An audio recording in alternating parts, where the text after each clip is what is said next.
This might just be a short one. I read in the Washington Post today. I get my 10 articles per month, and I always have one or two left at the end. And so I don't really read a whole heck of a lot, except for when I can go to work and get it for free, so to speak.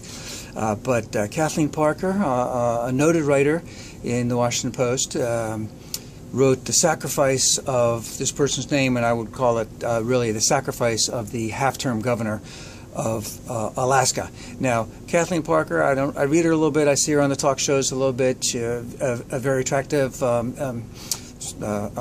Southern lady. I don't know if that's a good term to use or not. She's from the South. You can see a little bit of an accent. Obviously, I know that she wrote for a number of other papers before she worked at the Washington Post, so she's really, really good. And I shouldn't really be criticizing her. But I could not believe what I was reading in there, because it seemed to me as if she was agreeing with what she was saying, but then she was disagreeing with it. Because she indicated that the half-term governor, because of her recent debacle at the Freedom Summit somewhere in Iowa, where she just stunk up the joint, is that it used to be just the Democrats would go after her, and now she's been fragged by her own. And she actually feels that she deserves more sympathy than scorn because she's been fragged on her own. But Kathleen Parker then goes back into list, and I went back and read her earlier article in 2008 where she got hammered for that when she talked about the incredible, or I like to refer to as the supreme deficiencies that the half-term governor of Alaska had in terms of being the vice presidential candidate. And then goes on later on in the article, especially towards the end, to basically indicate that the Republicans have thrown her under the bus, meaning that they've used her and now they've gotten rid of her. She also did talk about how in the half-term governor of Alaska's own orbit, that the half-term governor was never doing anything wrong. But I'd like to go back and go back into a little bit of it, is that in terms of the half-term governor becoming vice presidential candidate, is that there was a boat trip, a cruise ship that went up to Alaska, and I do believe it was Bill Crystal, and I almost called him Billy Crystal, Bill Kirchhoff, I'm sorry, well, whatever, William Kirchhoff, one of the neocons. And they took a boat trip up there, and they met the governor. They were very impressed. She was really putting on a show for them. They started going back, talking about how great she was. The name came up a little later on when McCain was desperate for a candidate to help revive his campaign. It was not really going too well, even though at that time it looked like he was a little bit ahead of Obama, but Obama was very young. He had really had quite a coalition. McCain was nothing but a stinking old white guy who walked around a little bit limpy, obviously because of a war wound. But I mean, it just was not very telegenic, so to speak. So they picked the half-term governor, and some of the things that came out in the campaign were basically, I mean, some of the people that were on the campaign, you know, were looking up what it was like to be a narcissist, so that they could learn how to deal with her. That she showed that the half-term governor showed absolutely no interest in learning a lot of the stuff that was necessary for her to compete or to debate with Joe Biden. Didn't she call him Joe Biden at the one time? Remember that? And then after the election was over, she went back to a little bit of obscurity, and then quit so that she could make more money. And Kathleen Parker then goes back into her article a little bit and talks about how Rick Perry, who was the front runner at one point in 2012, whoopsed it up really bad. But then he went back, and now he's not governor, and he has gone out of his way to learn a lot about what is necessary to be president, what are the things that he needs to know about in terms of the campaign, in terms of foreign policy, in terms of economic policy, in terms of employment, in terms of, you know, the workforce, you know, all kinds of stuff. That he has done that, and that the half-term governor has not done that. She's done her, you know, running carnival show, and she's made a lot of money doing it with the books and the TV and all that other stuff. And she has become a caricature of herself, and I'm referring to the half-term governor of Alaska, is that she could have gotten better.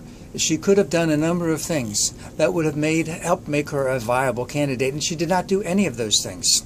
She didn't come remotely close to doing any of those things.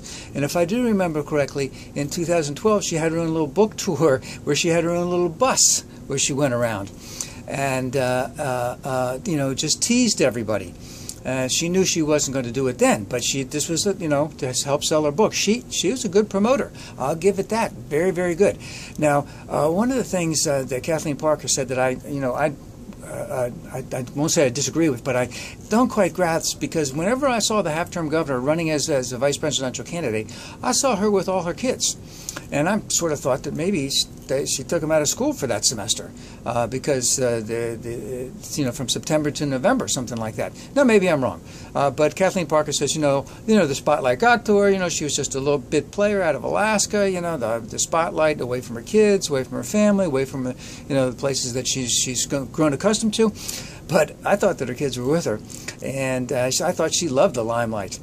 But again, she's never showed any interest in learning anything about being qualified for any other elected office whatsoever. And as I said, just become a caricature.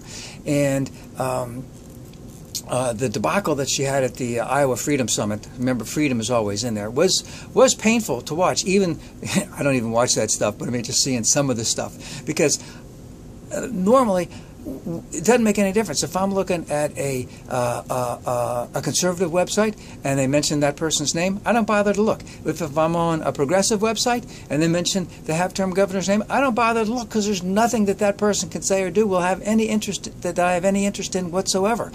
And I know that she's never going to run. So it was very painful to watch. And Kathleen Parker ends up saying that the Republicans threw her under the bus. They used her, and then they threw her away. And my particular point is, she got as much as she possibly could out of them. And if she wanted to stay a Republican, if she wanted to, to be a viable candidate, if she wanted to be a kingmaker or anything like that, or still trying to be a kingmaker, she could have been, if she ever bothered to learn anything about what this country is really about, which she obviously didn't do. And I would like to bring up one small point here, and that is, she didn't look good. And having been someone, meaning moi, who has not had a drink or drug in over 32 years, I'm not even going to remotely say what that was, but she did not look good. And her cadence was off, her timing was off, her delivery was off. And I know many people, even though I have not taken anything, I know many people who are active in their addictions. And I see that a fair amount. And I'm not saying that in any way, shape, or form, but she looked off. Her skin tone looked off. Everything looked off. Sometimes we'd be surprised at what might happen in the future when it's being predicted right now. I hope that's not the case. Having suffered from that, I can assure you that it is absolutely no joyride. And the lingering effects, at least for me, lasted for years and years and years, still suffering in many ways. But I do not believe she was sacrificed in any way. She was a very willing volunteer. And then when it came for her as an opportunity to really show her some moxie and some chops of being a real political player, she said no.